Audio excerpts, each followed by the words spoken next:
안녕하세요 여러분. 미국 대학 입시의 모든 것을 알려드리는 미리입니다. 오늘은 하버드에서 공개한 인터뷰 과정을 이제 알려드리고 전체적인 아이비리그 및 탑티어 학교들의 인터뷰 과정들 및 자주 물어보는 질문들을 한번 리뷰를 해보도록 하겠습니다. 입학 원서 리뷰에 있어서 가장 먼저 진행하는 단계는 인터뷰인데요. 또 학교마다 다르지만 하버드는 원서를 모두 다 읽고 이제 인터뷰를 진행을 합니다. 해서 면접관에게는 학생에 대한 정보가 인터뷰를 들어가기 전에 이미 다 많다는 것을 보여주고 있죠.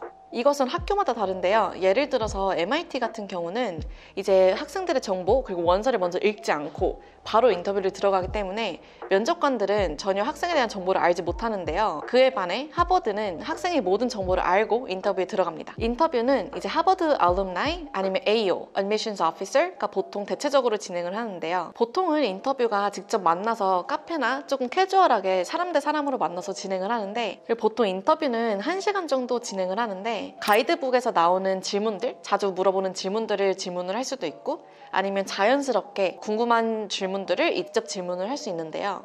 이제 면접관은 정치적인 문제보다는 학생의 사실적인 그리고 동기부여, 학생이 하고 싶은 전공, 꿈 이런 것들에 관한 심도 있는 질문을 해야 되고 또 인터뷰어가 찾는 질문들에 뭔가 로봇 같은 대답이 아닌 심도 있는 대답들 조금 더 성숙하게 고등학생이 아닌 것 같이 얘기를 하는 게 굉장히 중요합니다. 먼저 면접관이 물어보는 것 중에 가장 기본적인 질문은 전공이죠. 무슨 전공을 공부하고 싶은지 What are you potentially interested in studying in college? 그래서 이런 질문을 받았을 때 뭔가 단조롭게 나는 컴퓨터 공부하고 싶어요 이게 아니라 내가 왜 이 전공을 공부하고 싶은지 그리고 이 전공 가지고 후에 무엇을 하고 싶은지 이런 것들을 차근차근 설명하는 것이 굉장히 중요한데요. 그래서 이런 부분에서 intellectual curiosity를 표현하는 것이 굉장히 중요합니다. 그래서 두 번째로 자주 물어보는 질문은 학교에서 부정적인 경험이 있었나인데요. What's the most negative experience that you had in school? 그래서 이 질문을 통해서 학생의 굉장히 솔직한 답변을 듣고 싶어 합니다. 물론 이런 질문에 맞는 답은 없죠.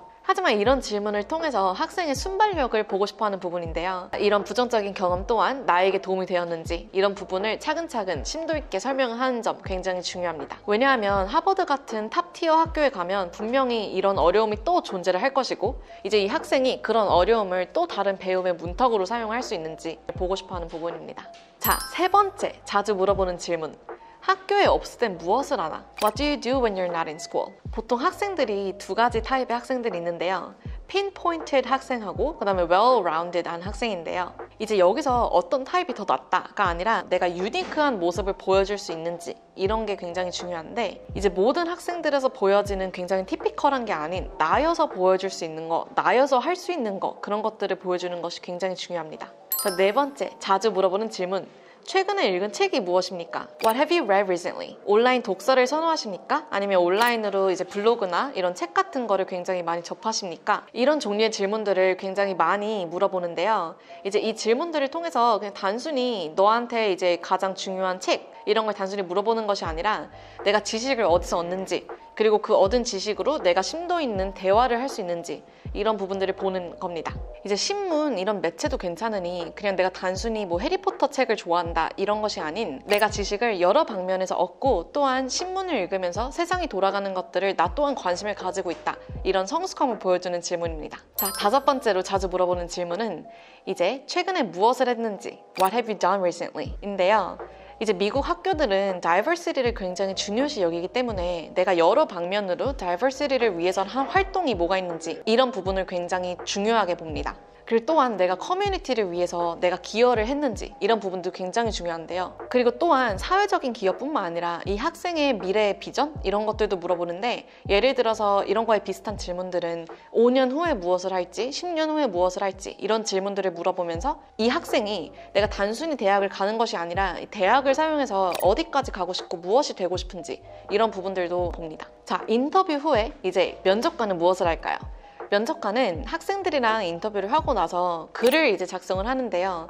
이 글의 깊이는 학교마다 많이 달라요. 이제 MIT 같은 경우는 길게 에세이처럼 작성을 하지만 하버드 같은 경우에는 굉장히 짧게 기본적으로 내는데요. 이제 학교에서 혜택을 받을 수 있는지 하버드를 통해서 많이 더 배울 수 있는 학생인지, 포텐셜이 있는 학생인지 그런 것들을 중심으로 글을 작성합니다. 그리고 후에 이제 면접관은 학생에게 등급을 매기는데요. 과외 활동, 그리고 이 학생의 포텐셜, major interest 이런 거를 중심으로 등급을 매기는데요. 이런 등급은 보통 1에서 4까지 있어요. 이 등급에서 1이 제일 높고 4가 가장 낮은 등급입니다. 가이드북은 평점을 굉장히 표준화하는 게 어렵기 때문에, 그리고 인터뷰어들은 사람이기 때문에 굉장히 이 등급들은 주관적으로 매겨집니다. 그래서 인터뷰를 할 때 이 학생이 굉장히 퍼스널하게 다가가는지, 사람의 마음을 움직였는지 이런 부분들이 굉장히 중요하게 작용을 하죠. 자, 그래서 하버드 면접관이 가장 많이 물어보는 질문 5개를 뽑아봤는데요. 이 질문들은 하버드뿐만 아니라 아이비리그에서 전체적으로 많이 사용되는 질문이에요. 그래서 만약에 내가 소심하다, 나는 사람들이랑 얘기하는 걸 잘 못한다 하면은 그 변명 뒤에 숨지 마시고 내가 거울을 보고 연습하던지 내 목소리를 녹음을 해서 들어보던지 해서 계속 그거를 나아가게 하려고 노력을 해야 됩니다. 그게 어렵다면 나를 잘 모르는 사람에게 막 인터뷰를 진행하는 걸 요청을 하시던지 아니면 인터뷰 트레이닝을 따로 요청을 하시는 것을 추천드립니다. 그리고 인터뷰 트레이닝을 통해 자신의 훅을 만들어서 그 훅 중심으로 깔끔하게 얘기하는 것을 정리하고 트레이닝해야 됩니다. 그리고 이에 관해 다른 질문이나 궁금한 점 있으시면 언제든지 댓글이나 이메일로 저에게 남겨주세요. My college, my dream, my life. 오늘도 저희는 당신을 찾아가는 여정을 지지하고 응원합니다. 화이팅!